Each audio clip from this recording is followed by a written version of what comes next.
गुजरात में अब दूसरे चरण के लिए स्टार प्रचारक का जोर लगा रहे हैं। आज केंद्रीय गृह मंत्री अमित शाह महिसागर, गांधीनगर समेत 3 इलाकों में जनसभाएं और रोड शो करेंगे। वहीं बीजेपी अध्यक्ष जेपी नड्डा भी अहमदाबाद और खेड़ा में रोड शो करेंगे। रक्षा मंत्री राजनाथ सिंह भी आज अहमदाबाद, महिसागर और वडोदरा में धुआंधार प्रचार करेंगे। केंद्रीय मंत्री गजेंद्र शेखावत, पूर्व सांसद परेश रावल और बीजेपी उम्मीदवार अल्पेश ठाकुर की भी कई इलाकों में रैलियां हैं।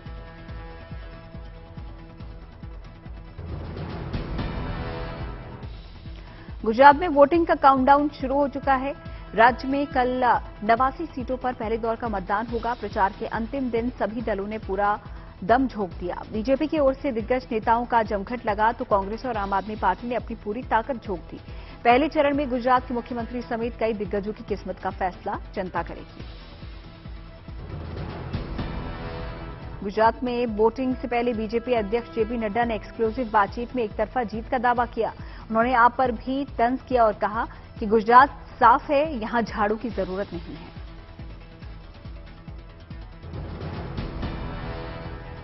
गुजरात में विधानसभा चुनाव के पहले चरण के मतदान की तैयारी लगभग पूरी हो चुकी है। पहले चरण में 2 करोड़ से ज्यादा मतदाता वोट डालेंगे। वोटिंग के लिए चुनाव आयोग ने पूरी तैयारी कर ली है।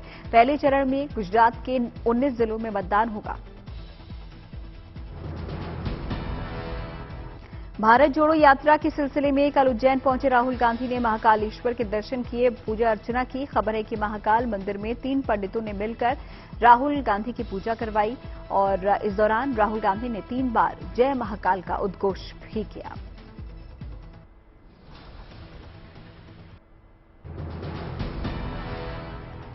राजस्थान में भारत जोड़ो यात्रा दाखिल होने से पहले कांग्रेस ने डैमेज कंट्रोल की कोशिश की है।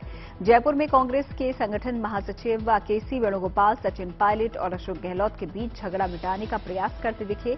हालांकि उन्होंने सियासी बयानबाजी पर सख्त रुख अपनाने के भी संकेत दिए हैं। केसी वेणुगोपाल ने पायलट और गहलोत को नसीहत दी है कि भारत जोड़ो यात्रा में कोई खलल नहीं होनी चाहिए और पार्टी के लिए एकजुटता से काम करना चाहिए।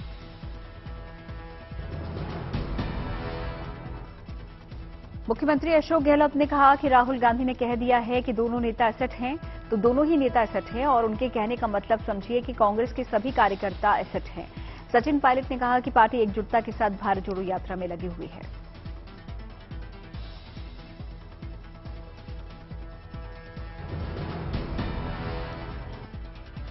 राहुल गांधी की भारत जोड़ो यात्रा में बड़े बड़े नेताओं के पसीने छूट रहे हैं। कल इंदौर में कथावाचक प्रदीप मिश्रा से मिलने पहुंचे पूर्व सीएम और कांग्रेस नेता कमलनाथ ने इशारों में संदेश दिया कि यात्रा में काफी थकान हो रही है। कमलनाथ ने कहा कि एक दिन में 24 किलोमीटर पैदल चलकर वो थक गए हैं।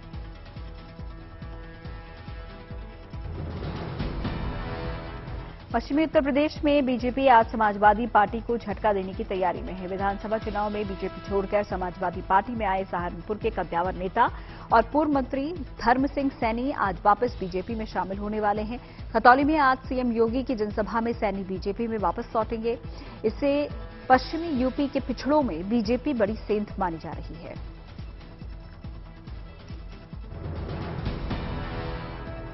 दिल्ली के शराब घोटाला मामले में ईडी ने अब कारोबारी अमित अरोड़ा को गिरफ्तार किया है। अमित अरोड़ा एक कंपनी का निदेशक है।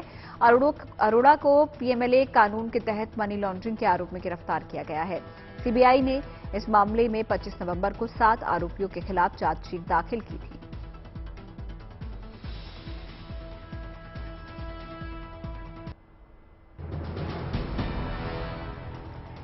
केंद्रीय मंत्री हरदीप पुरी ने एमसीडी चुनाव से पहले बड़े दावे और वादे किए हैं। प्रेस कॉन्फ्रेंस में पुरी ने कहा है कि दिल्ली में जहां झुग्गियां हैं वहां पक्के मकान बनेंगे। उन्होंने कहा कि इससे 50 लाख लाभार्थियों को फायदा होगा। साथ ही कहा कि दिल्ली के कई इलाकों में घर बनाए जा रहे हैं। पुरी ने कहा कि दिल्ली में लैंड पुलिंग से 75 लाख लोगों को लाभ होगा।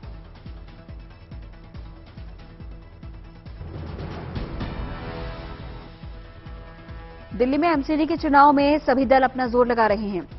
एमसीडी चुनाव की तारीख करीब आई तो सीएम अरविंद केजरीवाल ने मंच छोड़कर दिल्ली की गलियों का रुख किया। बीजेपी को जमकर कोसा। केजरीवाल ने कई इलाकों में घर घर जाकर भी प्रचार किया।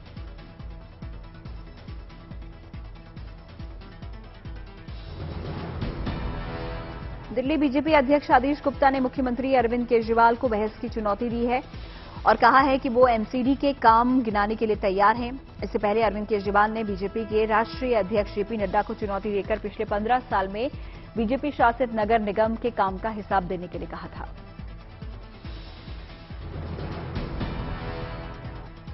एमसीडी के प्रचार के सिलसिले में दिल्ली के डिप्टी सीएम मनीष सिसोदिया ने बीजेपी पर जमकर हमला बोला। सिसोदिया ने दावा किया कि बीजेपी एमसीडी में 20 से ज्यादा सीटें नहीं जीत पाएगी। उन्होंने बीजेपी की ओर से सत्येंद्र जैन मामले में वीडियो जारी करने को मनोरंजन का तरीका करार दिया।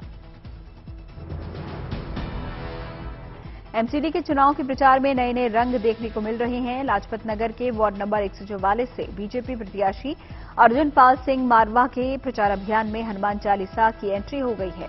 हनुमान चालीसा पाठ के बाद मारवा ने लोगों से वोट की अपील की। अर्जुन पाल सिंह मारवा 3 बार विधायक रह चुके हैं। तरविंदर सिंह मारवा के वो बेटे हैं।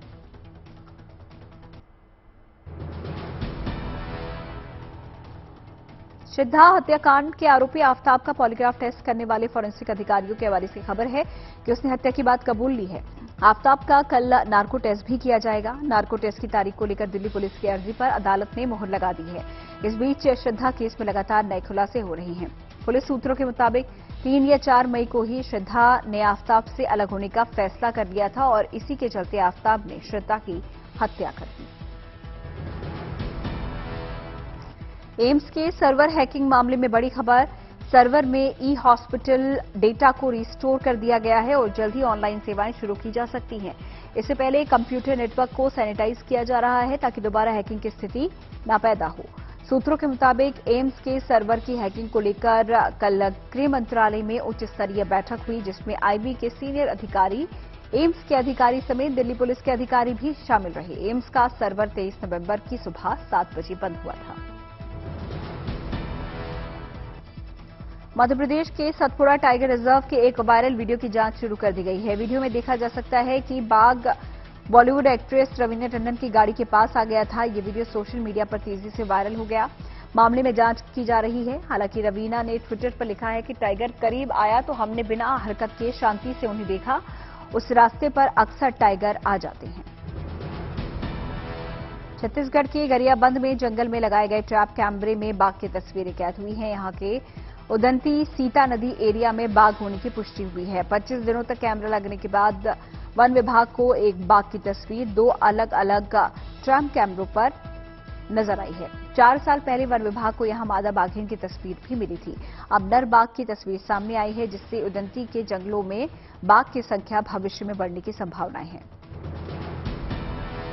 झारखंड के देवघर में इन दिनों विदेशी पंछियों से माहौल गुलजार है।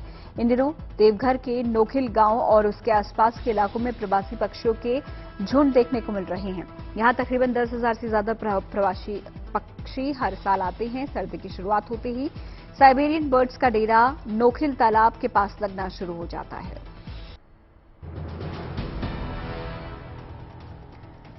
एनडीए के 143वें कोर्स की पासिंग आउट परेड आज पुणे के खड़कवासला में हुई। इस दौरान नौसेना स्टाफ के प्रमुख एडमिरल आर हरिकुमार मौजूद रहे। एनडीए की पासिंग आउट परेड कैडेट्स की 3 साल की लंबी और कठिन ट्रेनिंग के बाद होती है और इसके बाद कैडेट्स को कमीशन से पहले 1 साल और ट्रेनिंग दी जाएगी।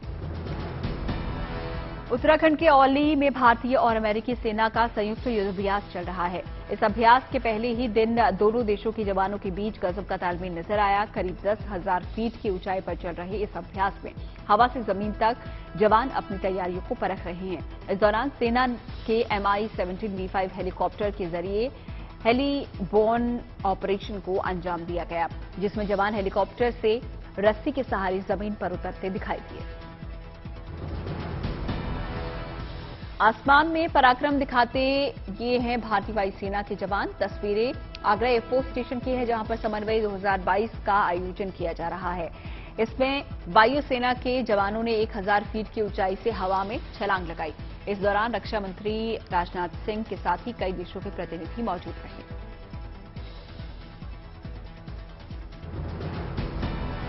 भारतीय रिजर्व बैंक कल आम लोगों के लिए रिटेल डिजिटल रुपए का पायलट प्रोजेक्ट लॉन्च करेगा। पायलट प्रोजेक्ट में डिजिटल रुपया क्रिएशन, डिस्ट्रीब्यूशन और रिटेल यूज की पूरी प्रोसेस को बारीकी से परखा जाएगा।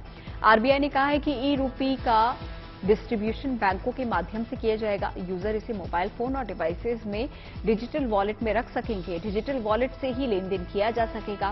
क्यूआर कोड से भी पेमेंट की जा सकेगी।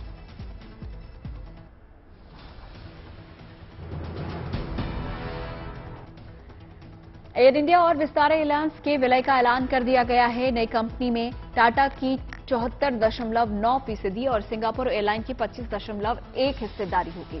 नई फर्म का नाम AAIPL होगा। दोनों कंपनियों ने कहा है कि 2024 तक विलय की प्रक्रिया को पूरा करने का लक्ष्य रखा गया है। तो एयर इंडिया और विस्तारा का विलय यहां पर होने वाला है। बता दें कि एयर इंडिया को टाटा ग्रुप की तरफ से खरीदा गया था और इसके अलावा इस प्रोजेक्ट में सिंगापुर की कंपनी की भी हिस्सेदारी है। 74.9% टाटा और सिंगापुर एयरलाइंस की बाकी बची हिस्सेदारी इसमें रहेगी। क्राइस्टचर्च में पहले बल्लेबाजी करते हुए भारतीय क्रिकेट टीम ने न्यूजीलैंड के लिए 220 रनों का लक्ष्य रखा है। भारतीय टीम 47 ओवर और 3 गेंदों में 219 के स्कोर पर सिमट गई। टीम के पास न्यूजीलैंड के खिलाफ एक दिवसीय श्रृंखला को बराबरी पर खत्म करने का आज मौका है। आज भारतीय टीम न्यूजीलैंड के साथ क्राइस्टचर्च में तीसरा और आखिरी एक दिवसीय मुकाबला खेल रही है। इस सीरीज में भारत 1-0 से पीछे है। खबर वर्ल्ड कप फुटबॉल से, जहां पर कल देर रात खेले गए मुकाबले में इंग्लैंड की टीम वेल्स को 3-0 से रौंदकर अंतिम 16 में पहुंच गई है। इंग्लैंड की जीत के हीरो मार्कस रैशफोर्ड रहे, जिन्होंने 2 शानदार गोल दागे।